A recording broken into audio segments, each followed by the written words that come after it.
What's up guys? I often get the question, dude, how much did your van cost to build? And I always answer with the same thing. If I had known what the final cost would have been at the very beginning, I don't think I would have ever bought the van. But now that I've had the van and I've traveled around with my family, I think it's worth every single penny. In this video, we're gonna go through the interior overview and we're gonna talk about how we built out our Sprinter 144 4x4 for our family of four. Our big priorities, if you've seen any of our other videos, were that we wanted seating for 5 and sleeping for 4.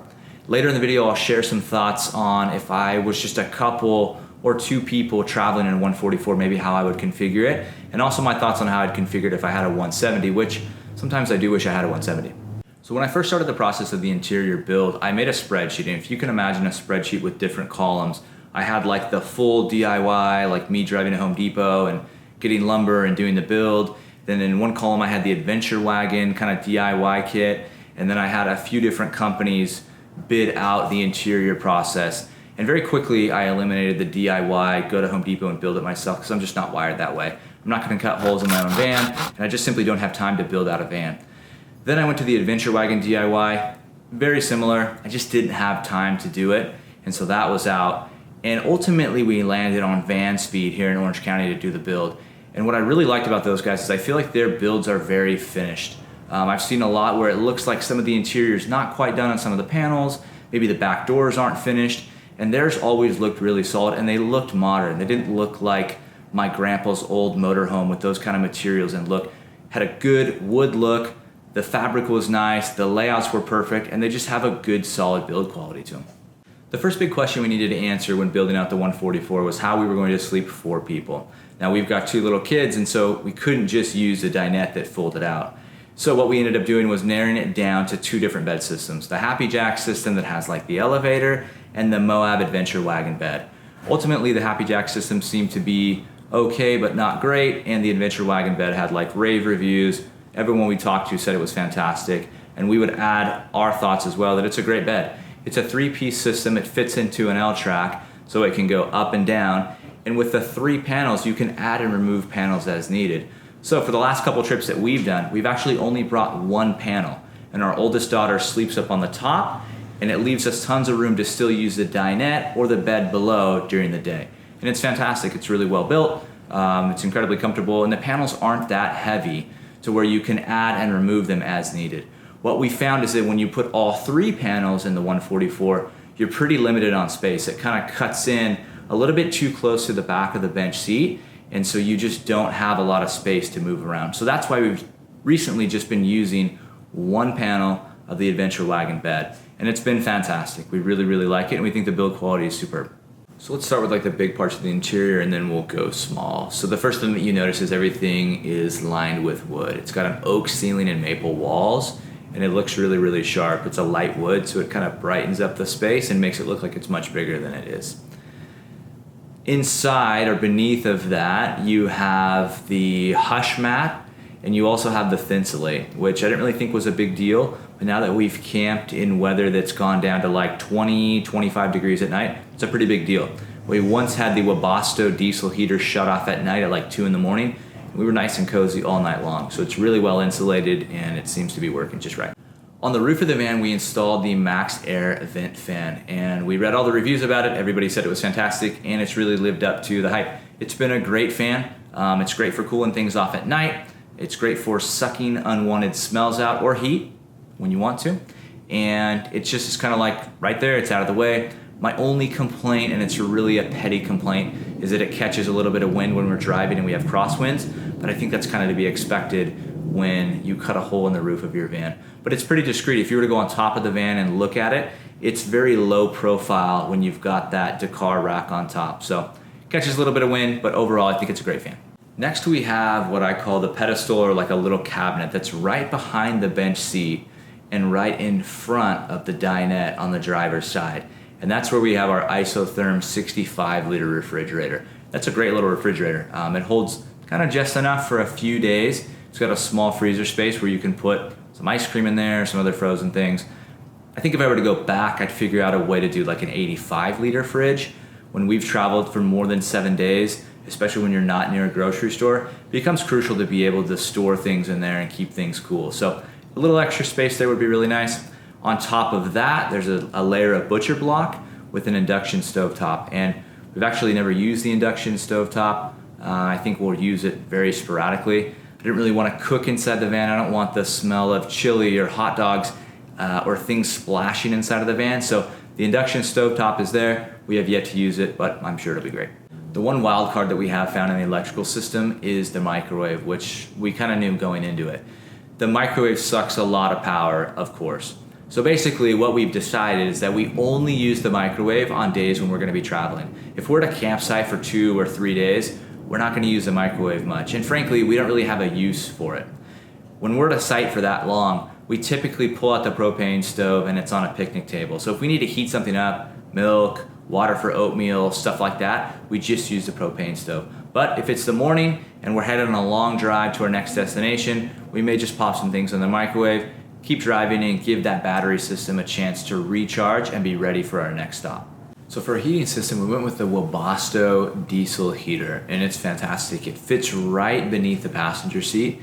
It's got a little vent that comes out underneath the passenger seat and blows towards the rear of the van where we sleep. And it has an exhaust port that runs underneath of the van and out. It's quiet, it works really well. It has a thermostat control in one of the cabinets up top, and it cranks. We have camped in temperatures of like 20 to 25 degrees, and it keeps us nice and warm all night. So super pleased with it. I've heard some crazy stats on it that it burns like a gallon of diesel fuel in 48 hours. I can't confirm that, but I can confirm that we've run it all night and it never even moves the gas gauge. It takes the diesel from the van and doesn't seem to eat up much at all. So super pleased with the Webasto diesel heater. I'd highly recommend it. The other interior modification that we did is we swapped out the stock radio. We had this bad boy right here. If you've got one of these, it's kind of like from the Stone Age. That was swapped out for the Alpine ILX 259, I believe it's called, and mostly because we wanted something with Apple CarPlay. This clearly doesn't have anything like that. It's just got the 2 dials, and at most it's got a USB-C port here, which, hey, that's cool. I guess that's 2021. But we wanted something with a larger display, so super happy with that system. Just a head unit. We didn't reroute the backup camera into that, so we still have like the little 2x2 inch square in the rearview mirror for the backup camera, which, you know, the truth is we're used to driving with that now. I thought at the beginning it would be a big problem to not have like the 360 view, that the van would feel like it was really big, that it would be hard to park. But the reality is, after you've driven it for a while, it's really just fine. If you can drive a full-size pickup truck, pretty sure you can get used to that backup camera and you don't need all the bells and whistles. And it's just less things to go wrong, really. So we're pleased with it. So that's the basic overview of the interior of our van. And I think it's important to note that we wanted something that was fairly simple. We wanted something that had a refrigerator, a heater, a microwave, and a place to sleep for 4 people. Something that was warm, that we could travel in quickly and easily. And I think our van really checks all the boxes for our use. We didn't want to cook inside. We didn't want a big kitchen area. We didn't really even want water. That was an issue kind of towards the end, is do we want to add water? There really wasn't too much room for a sink, and I felt like water kind of complicated the build, and it was an increased cost, so we decided to go without water. But overall, our van build works really, really well for our family of 4.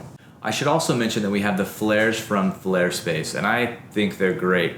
They add a couple inches on each side of the van so that you can sleep sideways. I mentioned them in the exterior video. When you're inside of the van, it actually opens it up quite a bit. It also has those 10x33 slider windows on the inside. Open those up, you can get a nice cross breeze paired with the Maxxair vent fan on top. Just cools down the van quite a bit. So I think those are really important, especially if you're trying to maximize space in a 144. And they're really good. They seal really well. I think they look good. They're just a great addition to the van. So I'll probably do another video on just the flares themselves, because I don't think there are a lot of videos out there about them. At least there weren't when I was searching for some.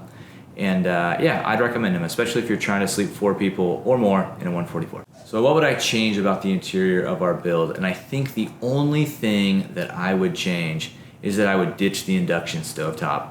We've used the van for quite a while now, and we've never used the induction stovetop. It doesn't really take up any space. It's kind of seamless in that butcher block on the top of the pedestal.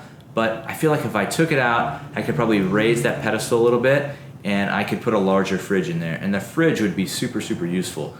20 extra liters would go a long way, especially when we're traveling for a week or more. That would be my only change to the interior of the van.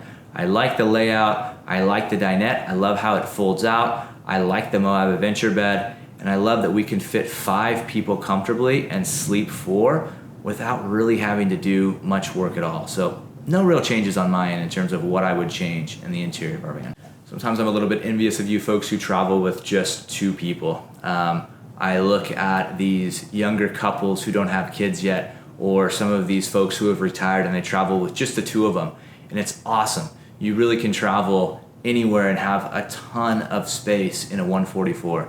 As soon as you remove that bench seat, you've got that whole area there, which doesn't seem like a lot, but when you're kind of playing Tetris with the layout, it's a lot of space. So what would I do if I had that extra space and I removed the bench seat? I'd probably put in some kind of a larger kitchen area with more cabinets down below to store things, to store kitchen utensils, pots, pans, things like that, a bigger refrigerator, an area to prepare food, and possibly an area with a shower and some kind of a toilet. When you're off the grid or when you've kind of been traveling for a while, it's nice to have some of those creature comforts of more of like a real RV. Now with that, I understand comes additional costs and complexities, so you'd have to kind of weigh that out. But if I had a 144, if it was just me and my wife, that's probably what I would do. So what would I do if I had a 170? That's a tough question because we really like the layout of our 144. There have only been a handful of days where I've thought, man, we just need more space. But if I had the extra space, I'd still do the dinette bed that folds out on the bottom with the Adventure Wagon MOAB bed up top, and I'd probably do a larger kitchen area. I don't think I'd get much use out of it because I'd still want to cook outside and clean outside, but I'd do a larger kitchen area, and I'd probably do some kind of a shower bathroom combo, kind of like the Revels have, because it's really nice to take a shower and have a place to clean off after a long day. If you've got little kids, it's kind of a bummer when your kids are filthy and they hop into the van because everything's dirty for days on end until you get a chance to kind of stop, regroup, and clean everything up. So that would be maybe my suggestion for a 170. But it's probably good that I don't have a 170 because if I did, I feel like I'd be quitting my job and just wanting to be on the road and keeping that as like my permanent residence. I think the size is great, although I do think the 144 is like just perfect because it's not much bigger than a pickup truck and it's just easy to get around. So that wraps up the high-level overview of our van for our family of 4. If you've got any questions, comments, drop them down below. I'm curious to hear what you guys have done with your 144 layouts. I've seen a ton on Instagram, I've seen a ton on YouTube. There are a lot of creative ways to make use of the space. I appreciate you watching. If you feel so inclined, subscribe, give it a like, and tune in. I think in the next few videos we're going to do maybe an overview of the Van Compass 4.3 kit, which has been an absolute lifesaver. We're going to talk about some of the lights that we ended up using. We'll dive into maybe the MOAB bed and a few of the interior features. Maybe go on some adventures. We'll see. Thanks for tuning in.